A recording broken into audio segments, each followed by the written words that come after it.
ETF index mutual funds నేర్చుకుని stock మార్కెట్లో రాణించాలనుకుంటున్నారా? వెంటనే ఈ నెంబర్కి కాల్ చేయండి.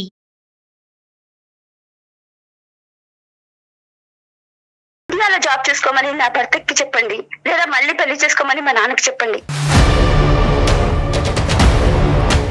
సారీ ఏంటమ్మా, నాన్నకి పిల్ల? నాన్ననే మళ్ళీ రెండో పిల్లంటుంది.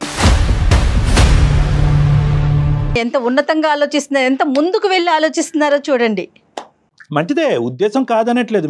మీరు మాట ఆగిపోయింది మీకు. ఏమంటారు ప్రసాద్ గారు? ఐ నెవర్ ఎక్స్పెక్టెడ్ అండి. ఎందుకంటే మా అమ్మాయి ఇలా మిమ్మల్ని అప్రోచ్ అవుతుంది, ఈ ప్రపోజల్ తీసుకొస్తున్నందుకు మాత్రం నేను ఐ నెవర్ ఎక్స్పెక్టెడ్. తను ఎందుకు అలా అనుకుంది అన్నది నాకు అర్థం కాలేదు. తను చెప్పిన దాని ప్రకారం అంటే పిల్లలు వాళ్ళు కొంచెం స్వేచ్ఛగా ఉండాలనుకోవటంలో తప్పు లేదు. వాళ్ళ మధ్యలో మనం పానకంలో పుడకలాగా ఉండటానికి నాకు కొంత ఇబ్బంది. అంటే మా అమ్మాయి ఏదో రావాలి అని చెప్పన్నటువంటి నా మీద ఉన్నటువంటి ప్రేమతోటి తను మీరు కూడా రావాలి నాన్న, ఇక్కడ ఉంటే మీకు ఇబ్బందులు ఉంటుంది కదా, అక్కడ ఉంటే నేను చూసుకుంటాను అని చెప్పని తను కూతురుగా ఆ విధంగా ఆలోచించి నన్ను రమ్మంటాను తప్పు లేదు. ఓకే. కాకపోతే ఏంటంటే నేను వాళ్ళ మధ్యలో వెళ్ళి వాళ్ళ దాంపత్య జీవితం వాళ్ళందరూ కొత్తగా పెళ్ళైనటువంటి వాళ్ళు హార్డ్లీ ఎంత అండి, రెండు సంవత్సరాలు, ఒక సంవత్సరం ఇక్కడ ఉన్నారు, అక్కడికి వెళ్ళి 8 నెలలు అయింది. ఈ పీరియడ్ లో మళ్ళీ నేను వెళ్ళేసి వాళ్ళ మధ్యలో ఉండటం వల్ల డెఫినెట్ గా వాళ్ళకు ఏదైనా ఇబ్బంది. ఆ విషయాలన్నీ నాకు తెలుసు. చాలా టిపికల్ గా మీరు మాట్లాడుతున్నారు, చాలా టిపికల్ గా మనము మాట్లాడుతున్నాం. కానీ మనకు మీ అమ్మాయి యొక్క ఆలోచన శైలి చాలా ఎటిపికల్. అంటే అదేదో ఇబ్బందికరంగానో బాధాకరంగానో మీ అమ్మాయి మాట్లాడుతుందని అనట్లేదు. ఈ అమ్మాయికి దూరదృష్టి ఎక్కువ, బంధాలు బంధుత్వాల మీద ఆలోచన శైలి ఎక్కువ, వాటి యొక్క ప్రేమలు ఆప్యాయతల మీద విలువల మీద చాలా ఎక్కువగా దీర్ఘంగా తనకు వయసుకు మించి ఆలోచించేటటువంటి మనస్తత్వం మీ అమ్మాయికి ఉంది అనేటటువంటి తన మాటల్లో అప్పుడు ఇప్పుడు మనకు అర్థమైంది. సో ఇక్కడ ఇప్పుడు ఏంటంటే నాకేమనిపిస్తుంది అంటే ఎక్కడో ఈ అమ్మాయికి మీ సెల్ఫ్ మేనేజ్మెంట్ స్కిల్స్ మీద, అంటే నన్ను నేను చూసుకోగలను. ఎందుకంటే మొన్న ఫోన్ పెట్టేస్తున్నప్పుడు మీరేమన్నారు, ఫోన్ పెట్టేసే ముందు నాన్న కాఫీ చల్లారిపోయింది వేడి చేసి అని అన్నారు. అంటే అది నాకు చాలా స్ట్రైక్ అయింది. అరే ఇదేంటి పెద్ద ఆయన ఇంత డిపెండ్ అయ్యి ఉన్నారు, రేపు పొద్దున ఎవరు కాఫీ పెట్టిస్తారు అనే ఆలోచన నాకు కూడా కలిగింది. ఏదైతే మీ అమ్మాయి కలిగిందో అది నాకు కూడా కలిగింది. ఇప్పుడు ఏంటంటే మీ యొక్క సెల్ఫ్ మేనేజ్మెంట్ స్కిల్స్ అంటే నా కాఫీ నేను పెట్టుకుంటాను, నా ట్యాబ్లెట్ నేను పెట్టుకుంటాను, నాకు ఆరోగ్యం ఏమి అయిపోలేదు, రేపు మాపు నాకు ఏమి అయిపోదు అనేటటువంటి నమ్మకాన్ని నేను మీ ఇంట్లోకి వచ్చి చూడలేదు. కాబట్టి అటువంటి నమ్మకాన్ని మీ అమ్మాయికి మీరు ఇవ్వగలుగుతున్నారా, లేదంటే మీకు తెలియకుండానే మీ అమ్మాయి మీద మీరు డిపెండ్ అయిపోయారా? ఆ నమ్మకాన్ని ఇస్తే కనుక, ఆ ధైర్యాన్ని ఇస్తే కనుక బహుశా ధైర్యంగా వెళ్తుందేమో ఈ అమ్మాయి. సార్ ఇక్కడ ఒక విషయం మీకు చెప్పాలండి. చెప్పండి. తను నా కూతురుగా నాకు ఒక తోడు తీసుకురావాలని అనుకుంటుంది మీరు చెప్పిన దాని ప్రకారం. తప్పలేదు. కానీ నాకు తోడైతే వస్తుందేమో కానీ తనకు మాత్రం అమ్మనైతే నేను తీసుకురాలేను కదండి. అమ్మని తీసుకురావాలి. అమ్మ అన్నటువంటి మాట గొంతులోంచి కాదండి, గుండెలోంచి రావాలి. Super, very good. గుండెలోంచి వచ్చినప్పుడే ఆ మాధుర్యం ఉంటుంది. ఆ మాధుర్యం, ఆ ఆప్యాయత ఇవన్నీ వస్తాయి. ఇప్పుడు ఆ స్థానంలో తను ఎవరినైతే తీసుకురావాలని చెప్పి అనుకుంటుందో ఆ ఆప్యాయత అవి తను ఎలా పొందగలుగుతుందండి? రెండోది, నాకు తను అనుకోవడం, నాకు భౌతికంగా తను లేదు కానీ అణువున తను ఉందండి. నేను చేసే ప్రతి కార్యక్రమాల్లో నన్ను నడిపించేది నా భార్య. నేను చేసే ప్రతి పనిలో నాకు ఈ రోజుకి నాకు సలహాలు ఇచ్చేది నా భార్య. నా నవ్వులోనూ నా భార్య ఉంది, నేను చేసే ప్రతి పనిలోనూ నా భార్య ఉంది. భౌతికంగా తను కనపడకపోవచ్చు, ఆ ఆనందాన్ని నేను ఈ రోజు కూడా నేను ఎంజాయ్ చేస్తున్నా. అలాంటి మధుర స్మృతులు తను నాకు మిగిల్చిపోయింది. ఈ రోజు కూడా ఆ స్మృతులు నాతోటి ఉన్నాయి, నాతోటి కొనసాగుతున్నాయి. నేను ఉన్నంత వరకు తను ఉంటుంది. కానీ ఆ గుర్తులు మిమ్మల్ని చూసుకో. ఎలా అనుకుంటున్నారు అన్న? ఇప్పుడు నేను తనని వదిలి వెళ్ళడం తప్పదు అని ఎలా అయితే రూల్ పెట్టారో, ఇప్పుడు ఆయన పెళ్లి చేసుకోవాలి అన్న రూల్ నేను పెట్టాను. ఇది కూడా తప్పదు. రూల్స్ పెట్టడం చాలా ఈజీ అమ్మ శ్రీ అని. ప్రాక్టికాలిటీ చూడు, అమ్మ మనసులో ఉంది. అమ్మ ఒకటి, నువ్వు పని చేసేటటువంటి ఆమెను ఇంట్లోకి తీసుకురావట్లేదు. మీ తండ్రి గారికి మళ్ళీ పెళ్లి చేయాలి అని అనుకుంటున్నారు. మీ అమ్మగారి స్థానంలో మీ నాన్నగారి మనసులో వేరే స్త్రీని నిలబెట్టాలి అనేటటువంటి ప్రయత్నం చేస్తున్నారు. ఇది ఒక్కసారి మానవతా కోణం నుంచి ఆలోచిద్దాం. నీ ఆలోచన మానవతా దృక్పథంతో తోడైనటువంటిదే కాదనట్లేదు. మీరు ఎప్పుడైతే నాకు కౌన్సిలింగ్ ఇచ్చి నన్ను అమెరికా పంపాలి అనుకున్నారో అప్పుడు ఆయనకి తగ్గ వాళ్ళని అందరినీ నేను చూసే పెట్టాను. ఆ పేరు నేను ఇప్పుడు చెప్పను. ఆయన పెళ్లికి ఒప్పుకుంటే నేను ఏర్పాటు చేస్తాను మొత్తం.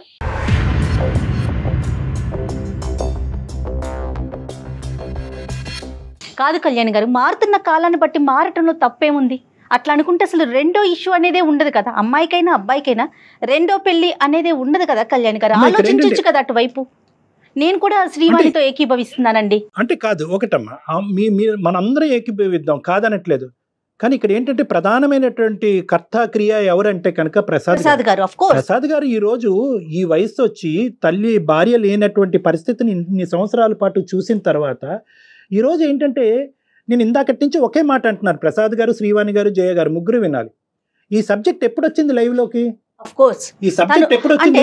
తన పెళ్లి యొక్క భవిష్యత్తు అనేటటువంటి ఆలోచన వచ్చిన తర్వాత తండ్రికి భార్య కావాలి, లేదంటే తండ్రికి ఒక మళ్ళీ పెళ్లి చేయాలనేటటువంటి ఉద్దేశం రావటం అనేటటువంటిది ఇక్కడ సమంజసంగా లేదు. సమంజసంగా లేదు. కానీ మీరు ఇందాక ఒక ప్రశ్న అడిగారు ప్రసాద్ గారిని, మీరు కాఫీ పెట్టుకోండి, కాఫీ వేడి చేయమ్మా అన్న కూతురు మీద డిపెండ్ అయ్యారు.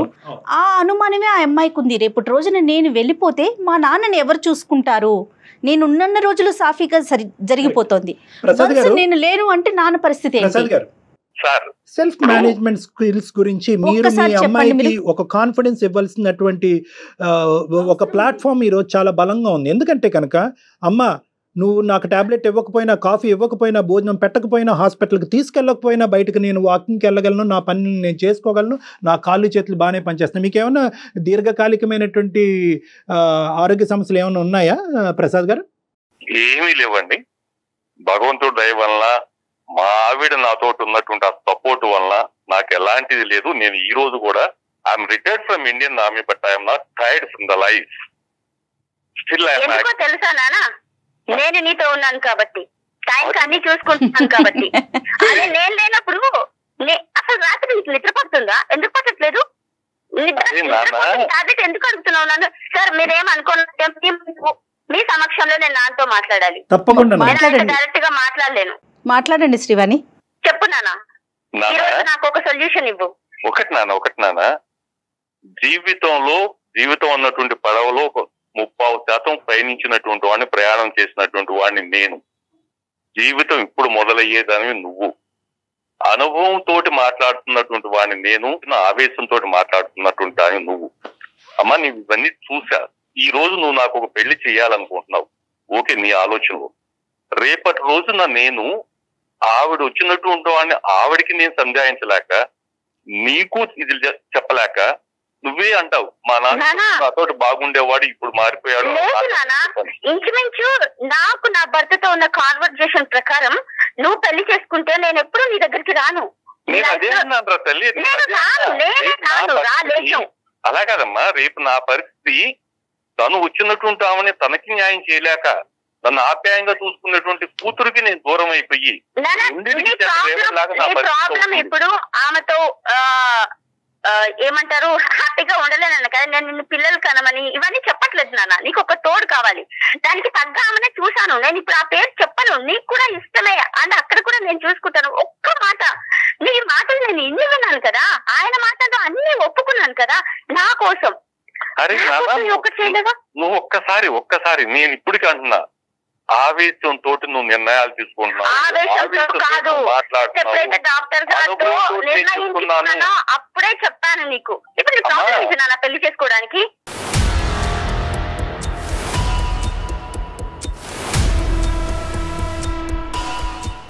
నాకు మీ అమ్మ తప్పనిచ్చి నా మనసులో కోరి స్థానం లేదు. నాకు కూడా మా అమ్మ స్థానాన్ని ఇంకొకరికి ఇవ్వాలని లేదు నాన్న. ఎలా అమ్మ స్థానానికి నీకు ఇవ్వడానికి లేదు, నువ్వు ఇంకొకరిని ఎలా తీసుకొస్తున్నావు అమ్మా?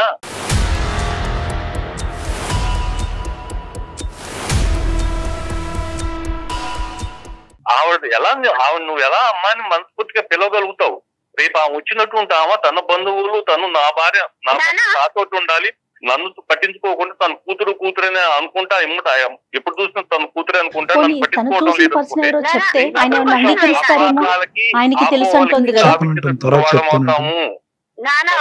సాగిపోయేటువంటి జీవితాన్ని మనంతటి మనమే చేతుల్లో పాటు చేసుకున్నటువంటి వాళ్ళం అవుతాము.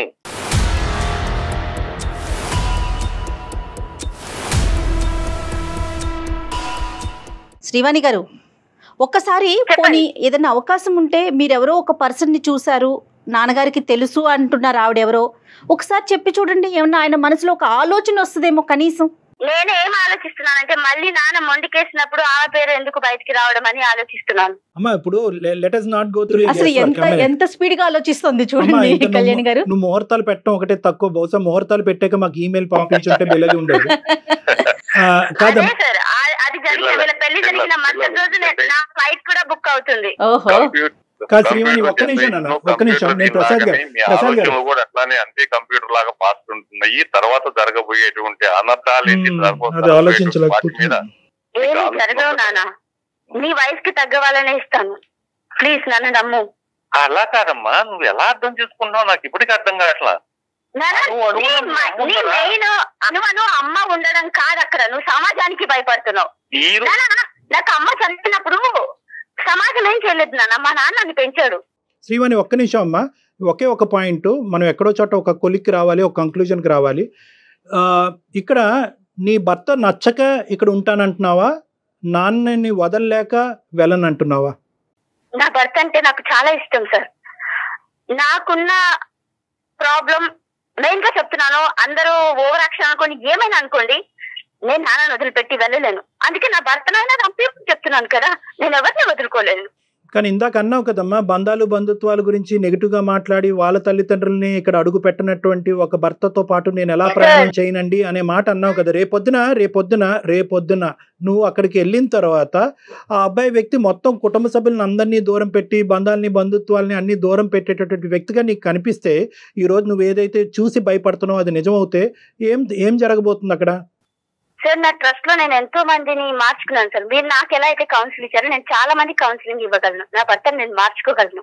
10 సంవత్సరాలు కావచ్చు, నేను మార్చుకుంటాను. కాకపోతే అప్పుడెప్పుడో మార్పు కోసం నేను ఇప్పుడు నాన్న వదిలేసి వెళ్ళలేను. ఈయన నాకు ఒక భరోసా ఇవ్వమనండి, తన తోడు ఒకరు ఉన్నారు చూసుకుంటానండి, నేను నా భర్తను మార్చుకొని ఇండియాకి తెచ్చుకునే గట్స్ నాకున్నాయి. ఇదేంటంటే కొద్దిగా సీరియస్ గా మాట్లాడుకోవాల్సినటువంటి ఇష్యూస్ ఇవి. మనం ఏంటంటే మీ అమ్మాయి ఎంత ప్రాక్టికల్గా ఉద్దేశం అయితే కరెక్టే, కానీ ఇందాకటి నుంచి నేను పదే చెప్తున్నాను కదా, ఆ అమ్మాయి ప్రాక్టికల్గా ఈ సిచ్యువేషన్ని చూడలేకపోతుంది. మీ మనసులో ఉన్న స్థానాన్ని వేరే వాళ్ళతో నింపాలని అనుకుంటుంది ఆ అమ్మాయి.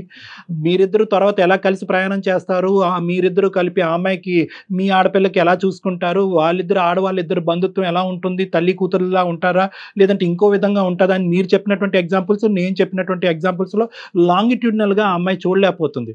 ఇప్పుడు ఈ ball is in your court, బంతి మీ కోర్ట్ ఉంది. ఎందుకు బంతి మీ కోర్టులో ఉందంటే కనుక మీ అమ్మాయి చెప్పిన ఇంకో ఆప్షన్ ఏంటంటే అతన్ని ఇక్కడికి వెనక్కి తిరిగి తీసుకురావాలి అని.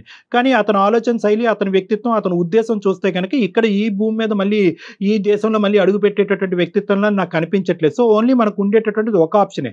అయినా కానీ మీ అమ్మాయి మాట్లాడమంటుంది కాబట్టి మేము ఓవర్సీస్ మాట్లాడతాం, నో ప్రాబ్లం, నేను మాట్లాడతాను, ఆ అబ్బాయి ఉద్దేశం ఏంటి అనేది తెలుసుకుంటాను. కానీ దానికంటే పెద్ద చిక్కుముడి ఏంటంటే మీరు పెళ్లికి రెడీయా, ఇంకోళ్ళు ఎవరైనా ఉంటే బాగుండని చెప్పి నా మనస్సాక్షి చెప్పినప్పుడు నేను పెట్టేటువంటి వంక సొసైటీ, సంఘం, వాళ్ళు ఏమనుకుంటారు, వీళ్ళేమో అంటే ముందు నా మనసులో నాకు కావాలన్నటువంటి ఒక కోరిక ఉన్నప్పుడు నేను సంఘం మీద వేస్తాను. సంఘం ఏమన్నా అనుకోకుండా ఉంటే నేను చేసుకోవాలన్నటువంటి. కానీ నా మనసులో అలాంటిది లేదు సార్. నా మనస్సాక్షి చెప్తుంది, అణువున నా భార్య నా తోటి ఉంది, ఈ రోజు కూడా ఉంది. తన కనపట్టంలా ఉంది. ఆ మెమోరీస్, ఆ స్వీట్ మెమోరీస్ ఏవైతే ఉన్నాయో దాంతో నేను That point is well established and beyond doubts. So మీరేమంటున్నారంటే నేను మళ్ళీ పెళ్లి చేసుకోవటం అనేటటువంటిది మా అమ్మాయి అక్కడికి వెళ్ళినా మా అమ్మాయి అక్కడికి వెళ్ళకపోయినా ఈజ్ ఇంపాసిబుల్ అని అంటున్నారు, అంతేనా? Yes sir. ఎందుకంటే ఉంది అట్లని నాకు మా అమ్మాయి జీవితం తక్కువని కాదు సార్, మా అమ్మాయి జీవితం కూడా నాకు ఇంపార్టెంట్. అదే అన్నాను. తను ఏంటంటే తను ఇప్పుడు కొంచెం ఆవేశంతో నిర్ణయం తీసుకుంటుంది, ఆవేశంతో మాట్లాడుతుంది. అనుభవంతో నేను చెప్తున్నాను. ఎందుకు అనుకుంటున్నావు? అరే నీ వయసు ఎంత నాన్న, నువ్వేం చూసావు? ఏం చూసావురా? అమ్మ చనిపోయినప్పటి నుంచి నువ్వేం చూసావు? వదిలే నన్ను, నా భర్తతో నన్ను వదిలేనానా? నువ్వు నీ లైఫ్ ఈ కొన్ని రోజులైనా నీ ఏజ్ కి తగ్గ వాళ్ళతో ఉండు నానా. చనిపోయిందని నువ్వు అనుకుంటున్నావురా? ఒక్క నిమిషం ఊహల్లో బ్రతకు. ఒక్క నిమిషం అమ్మ ఇలాగా మీరిద్దరు మాట్లాడుకుంటూ పోతే కనుక మనం ఇంకొక 10 గంటలు మాట్లాడుకోవచ్చు. మీ ఇద్దరి మధ్యన ఉన్న బాండ్ ఏంటనేటువంటిది నాకు జయ గారికి మొత్తం ప్రపంచంలో తెలుగు వాళ్ళందరికీ కూడా పూర్తి స్థాయిలో అర్థమైంది. సో కాబట్టి ఇక్కడ నేను ఏంటంటే నీ పెళ్లిని కాపాడేటటువంటి ఆలోచన బట్టి మనం ముందుకెళ్దాం. నీ పెళ్లిని ఎలా కాపాడాలనేది ఇక్కడ ప్రధానమైనటువంటి అంశం.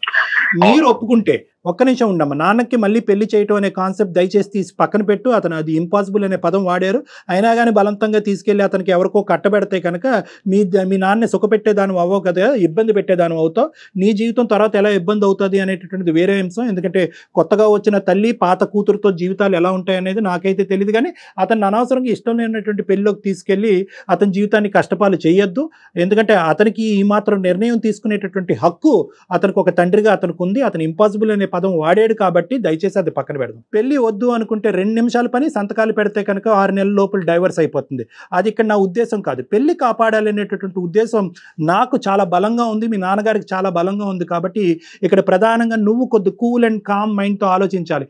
ఆడపిల్లలు ఒపీనియన్ పక్కన పెట్టేస్తారు కదా, మా నాన్న భవిష్యత్తు అక్కర్లేదు అంటే కనుక మీ నాన్న భవిష్యత్తు మా అందరికీ కావాలి, మీ నాన్న ఆరోగ్యం మా అందరికీ కావాలి. అట్ ద సేమ్ టైం ఈ పెళ్లి అనేటటువంటిది కూడా కాపాడవలసినటువంటి అవసరం ఉంది. నేనేమంటున్నానంటే ఆప్షన్ నెంబర్ 2, నేను ఇక్కడ ఏమంటున్నానంటే మీ భర్తతో మాట్లాడాలి అని అంటున్నాం.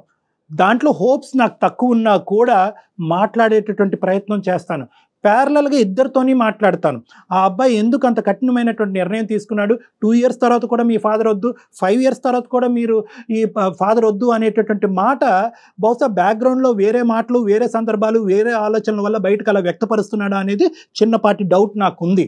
కాబట్టి అతనిలో ఏదైనా conflict of thought or conflict of opinion ఏమన్నా ఉంటే కనుక అది క్లియర్ చేయడానికి నేను రెడీగా ఉన్నాను. ఎందుకంటే అంత కఠినంగా మారిపోవాల్సినటువంటి అవసరం ఆ అబ్బాయికి ఏమొచ్చింది అనేటటువంటిది ఒకసారి బ్యాక్గ్రౌండ్ వర్క్ తీసుకుని ఇద్దరితోని ప్యారలల్గా నన్ను మాట్లాడమంటే నేను మాట్లాడతాను. That is a more practical solution for this problem. అది మోర్ ప్రాక్టికల్ అమ్మా. మీ ఇద్దరికి సంబంధించినటువంటి ప్రైవేట్ లైఫ్ ఏదైతే కావాలో అనుకుంటున్నారో, ఆ అబ్బాయి ఏదైతే కోరుకుంటున్నాడో అదేం తప్పు కాదు. మీ నాన్నగారి ఫోన్ ఎత్తుతూనే అదే అంటున్నారు, నేను ఎందుకంటే పానకంలో పొడగలాగా వాళ్ళిద్దరూ హ్యాపీగా ఉన్నప్పుడు చూస్తే ఆనందించడానికి నేను ఉన్నాను అని అంటున్నారు. మీ భర్త యొక్క కోరిక కూడా అదే, మీ నాన్నగారి యొక్క కోరిక కూడా అదే. అది జరిగిన తర్వాత కొంతకాలం తర్వాత మీ ఇద్దరు బాండ్ ఎస్టాబ్లిష్ అయిన తర్వాత మీరిద్దరు ఒకరినొకరు పూర్తిగా అర్థం చేసుకుని ప్రయాణం చేసిన తర్వాత నీ భర్తే రండి మావయ్య ఇక్కడికి రండి, ఇక్కడే మాతో పాటు ఉండొచ్చు కదా, ఒంటరిగా అక్కడ ఎందుకు ఉంటారు అనే మాట వస్తుందేమోనమ్మా. మనం ఎందుకు ఆప్టిమిస్టిక్ గా థింక్ చేయకూడదు? మీరందరూ మీ వాటికి ఇంపాసిబుల్ అని చెప్పేసి ఫుల్ స్టాప్ పెట్టారు కదా, నా మనసు మాత్రమే మౌల్ చేయాలని చూస్తున్నారు కదా. నేను కూడా దీనికి కన్క్లూజన్ వచ్చే వరకు అమెరికా పోవడం ఇంపాసిబుల్. ఒక్క మాట వినరా అసలు దానికి దీనికి సంబంధం ఏంటి? అరే నాన్న టాక్ లో అసలు రేషనాలిటీ లేదు చెప్తున్నా నాన్న, ఒక్క మాట నా మాట. ఇప్పుడు నేను ఇంకొకరి జీవితాలతో ఇంకొకరితో ఆడుకునే వయసు కాదు. మిగిల్చినటువంటి ఆ మెమరీస్ ని నేను బయటకు రాలేను. అమ్మ నేను ఇక్కడ ఒక ఆప్షన్ ఇచ్చానమ్మా, చాలా లెజిబుల్ అండ్ రేషనల్ ఆప్షన్ ఒకటి ఇచ్చాను. ఏదైతే కనుక ఫస్ట్ ఫోన్ కాల్లో మాట్లాడుకున్నామో దాన్నే మాడిఫై చేసి ఈరోజు మళ్ళీ చెప్తున్నాను. ఫస్ట్ ఫోన్ కాల్లో ఏమని చెప్పాను, అమ్మ పెళ్ళంటే ఇంపార్టెంట్ అమ్మా, బంగారు తల్లి నువ్వు అక్కడికి వెళ్ళమ్మా, అన్ని సర్దుబాటు అవుతాయి అని అన్నాను. ఇప్పుడు సెకండ్ ఏంటంటే దానికి దూరంగా ఇంకో ఆప్షన్ ఇవ్వట్లేదు. ఇప్పుడు ఏంటంటే కనుక కంప్లీట్గా నీ భర్త గురించి ఇంకో రిఫ్లెక్షన్ ఇచ్చావు కాబట్టి అతను ఎందుకు అలా ఆలోచిస్తున్నాడు అనేది కనుక్కుని అతనికి కూడా కౌన్సిలింగ్ ఇచ్చేటటువంటి విధంగా, అతనికి కూడా అర్థమై చెప్పేటటువంటి విధంగా, నీ మనసులో అసలు ఏ భావం ఉంది అనేటటువంటిది అతనికి అర్థం చేసుకునేటటువంటి విధంగా నేను డైరెక్ట్గా ఇద్దరితోని కాన్ఫరెన్స్ కాల్లో మాట్లాడతానని అన్నాను. ఆ ఆప్షన్ కంప్లీట్గా డిలీట్ చేసేసి మా నాన్న పెళ్లి చేసుకోవాలి అనేటటువంటి సెకండ్ ఆప్షన్ దగ్గర నువ్వు ఎందుకు కూర్చుంటున్నావు? ఎందుకు ఆ పెద్ద ఆయన్ని ఈ రోజు ఇప్పుడు ఈ వయసులో ఇబ్బంది పెట్టడం? అది ఆయన ఇష్టపూర్వకంగా ఉంటే సంతోషం, ఆయనకి ఇష్టం లేనప్పుడు ఇది బలవంతం చేస్తున్నట్లు అనిపిస్తుందేమో చూడండి. వాణి నీ పెళ్లి మీ నాన్నకు ఒక తోడు కావాలి అంటే కనుక ఇంట్లో పనులు చేయడానికి, ఇలాంటి అవసరాలకు తోడు కావాలంటే వంట మనిషిని పెట్టుకుందాం, పని మనిషిని పెట్టుకుందాం. కానీ ఏంటంటే ఇలాంటి ప్రాక్టికల్ ఆస్పెక్ట్స్లో, ఇలాంటి రోజువారి కార్యక్రమాల్లో మా నాన్నకి ఎవరో తోడు ఉండాలి, మా నాన్న పనులు వాళ్ళు చేసుకోలేరు అంటే కనుక ఒక 6 నెలల పాటు నువ్వే ఇక్కడ ఉండి ఆ ఇంట్లో ఉండేటటువంటి వాళ్ళందరికీ ట్రైనింగ్ ఇచ్చి నీకు ఒక నమ్మకం వచ్చిన తర్వాత కావాలంటే వెనక్కి వెళ్ళు. ఇవన్నీ ఉన్నాయి. కానీ ఈరోజు బలవంతంగా తీసుకొచ్చి ఒక ఆడపిల్లని తీసుకొచ్చి మీ నాన్నకి కట్టబెడితే కనుక అతను ఖచ్చితంగా హ్యాపీగా ఉంటాడు అనేటటువంటి గ్యారంటీ నీకుందా? నాకుంది సార్. I promise. నీకుంది అదే ప్రాబ్లం, మీ నాన్నగారికి లేదు. ఎవరైతే ఇక్కడ కీలకమైనటువంటి వ్యక్తో, ఎవరైతే పెళ్లి చేసుకోవాలని నువ్వు చేసుకోవాలని అనుకుంటున్నావు, ఆ వ్యక్తికి 0.5% నమ్మకం లేదు. అతను కడుపును పుట్టినటువంటి నీకు మాత్రం నా నాన్నకి పెళ్లి చేస్తే కనుక 110% హ్యాపీగా ఉంటాడని అంటున్నావు. ప్రసాద్ గారు, ఇందాక ఒక ఆప్షన్ చెప్పాను ఏంటంటే కనుక వీళ్ళిద్దరు భార్యాభర్తలని ఇద్దరిని నేను కాన్ఫరెన్స్ లో కూర్చోపెట్టుకుని మాట్లాడతాను. ఇది ఆప్షన్ 1. ఆప్షన్ 2 ఏంటంటే కనుక ఒక్కసారి మీరు మీ అల్లుడు గారితో కూడా ఒకసారి మాట్లాడండి. నా అభిప్రాయం, నా ఉద్దేశం, నా ఆలోచన నేను చెప్తున్నాను. ఒక్కసారి మీ అల్లుడు గారితో మాట్లాడి అసలు ఇక్కడ జరిగేటటువంటి సంఘర్షణ మీ మాటల్లో మీరు అతనికి చెప్పడానికి ట్రై చేయండి. మీ ఇద్దరి యొక్క బాండ్ ఇంప్రూవ్ చేసుకోవడానికి ట్రై చేయండి. మీ అల్లుడు గారికి మీకు మధ్యన ఒక ఫ్రెండ్షిప్, ఒక బాండ్ ఏర్పడితే కనుక 90% of this problem is resolved. ఎందుకంటే ఇప్పటి వరకు ఈ మొత్తం ఈ 2.5 years ఆ 2 years ప్రయాణంలో మీ ఇద్దరు ఎంతవరకు మాట్లాడుకున్నారో నాకే తెలీదు. ఎందుకంటే ఈ భార్యాభర్తలే అంతంత మాత్రం మాట్లాడుకున్నారు. ఇది ఆప్షన్ నెంబర్ 2. ఆప్షన్ నెంబర్ 3 ఏంటంటే ఇది మీకు నాకు చాలా రేర్ అండ్ డిఫికల్ట్ అండ్ అన్ప్రాక్టికల్ జరిగేటటువంటి ఆప్షన్ లాగా అనిపించకపోయినా కూడా ఇక్కడ జయ గారు, అటువైపు ఏంటంటే మీ కూతురు గారు ఇద్దరు కూడా పట్టుబట్టారు కాబట్టి ఒక పెద్ద మనసు చేసుకుని ఒక ఆలోచనతో ఏమో, ఎందుకంటే ఇందులో కూడా ఏమన్నా ఒక సొల్యూషన్ ఉందేమో, మీ జీవితానికి కనిపించేటటువంటి ఒక సొల్యూషన్ రానున్న రోజుల్లో కనిపించకపోతుందేమో, దాని ద్వారా సెకండరీగా, ప్రైమరీగా కాదు, ప్రైమరీగా ఏంటంటే నా కూతురు పెళ్లి కాపాడటం గురించి నేను పెళ్లి చేసుకోవాలా అనే కాన్సెప్ట్ అనుకుంటే కనుక ఎక్కడ గొంగలు అక్కడే ఉంటుంది. అలా కాదు, ఇదేమన్నా ఒక మీ జీవితానికి ఇంకో కొత్త నిర్వచనం ఏమో, ఒక కొత్త మీనింగ్ ఏమో, ఒక కొత్త అనుభవం ఏమో. కాబట్టి నేనేమంటానంటే ఒక్కసారి మీ అమ్మాయిని మీ చుట్టుపక్కల ఉండేటటువంటి మీకు కావలసినటువంటి పెద్దవాళ్ళతో పాటు కూర్చుని ఇలా నాకు ఈ ఉద్దేశం ఉంది, మీ అందరికీ ఈ ఉద్దేశం ఉందా, నాన్నకి మళ్ళీ పెళ్లి చేయాలి అని అనుకుంటున్నాను, ఇది మీరు ఏకీభవిస్తారా లేదంటే నా ఆలోచనని తప్పుపడతారా అనేటటువంటిది మీ కుటుంబరీత్యా మీరు ఒక ఆలోచన చేసి ఒక ప్రయత్నం చేయండి. ఈ 3 ఆప్షన్స్తో అయితే మాత్రం నేను ఇది ఇక్కడ కంక్లూడ్ చేయాలనుకుంటున్నాను. తప్పకుండా డాక్టర్ గారు, నేను ఆమె గురించి నేను మీ ముందు చెప్పలేదు కాబట్టి నాన్నకు అర్థమై ఉండదు. దాని గురించి మొత్తం ఎక్స్ప్లెయిన్ చేసి మా నాన్న నేను బుజ్జగించుకొని నేను ఒప్పించుకుంటాను. ఆయన లైఫ్ లో కూడా, నా లైఫ్ లో ఎలా అయితే వెలుగులు నింపాలని ఆయన అనుకుంటున్నారో ఆయన లైఫ్ లో కూడా హ్యాపీనెస్ ఉండాలని నేను అనుకుంటున్నాను. 1, 2 అనేటటువంటిది ప్రైమరీ ఆప్షన్స్. నాన్నకి మళ్ళీ పెళ్లి చేయాలి అనేది 3rd ఆప్షన్. అది అవకాశం ఉంటే, ఆలోచన ఉంటే, కుటుంబ సభ్యుల యొక్క సపోర్ట్ ఉంటే, నాన్నకి మనసులో ఆ భావం కలిగితే, అమ్మని ఆ మనసులోంచి కాస్త పక్కన పెట్టి ఆవిడ్ని స్థానంలోకి తెచ్చుకోవాలని ఉద్దేశం ఉంటే, దానికి 10 లక్షల కండిషన్స్ ఉంటాయమ్మా. అది అంత ఈజీ కాదు. వయస్సు, అనుభవం ఉన్నవాడిని నేను చెప్తున్నాను, అదంత కాదు. కానీ మీరు కోరుకుంటున్నారు కాబట్టి ఇది పెద్దల సమక్షంలో పెట్టండి, కుటుంబ సమక్షంలో పెట్టండి. ఇది కుటుంబానికి సంబంధించిన నిర్ణయము. 2 కౌన్సిలర్లు, ఒక అమ్మాయి, ఒక తండ్రి మాట్లాడుకునేది కాదు. ఇది కొద్ది డిఫికల్ట్ సిచ్యువేషన్. కాబట్టి నాకు కావాల్సింది ఏంటంటే ఒకే ఒక మాటతో నేను కంక్లూడ్ చేస్తాను. ఆప్షన్ 1 అండ్ ఆప్షన్ 2 మీద టోటల్ గా ఫోకస్ పెట్టండి. 3rd ఆప్షన్ ప్రాక్టికాలిటీ బట్టి ఆలోచిద్దాం. రైట్ అమ్మా? Okay sir. Thank you very much sir. Thank you so much Prasad గారు అండి, శ్రీవాణి. థ్యాంక్ యూ అండి, నమస్తే. ఆల్ ద బెస్ట్ అమ్మా. Thank you. నమస్తే.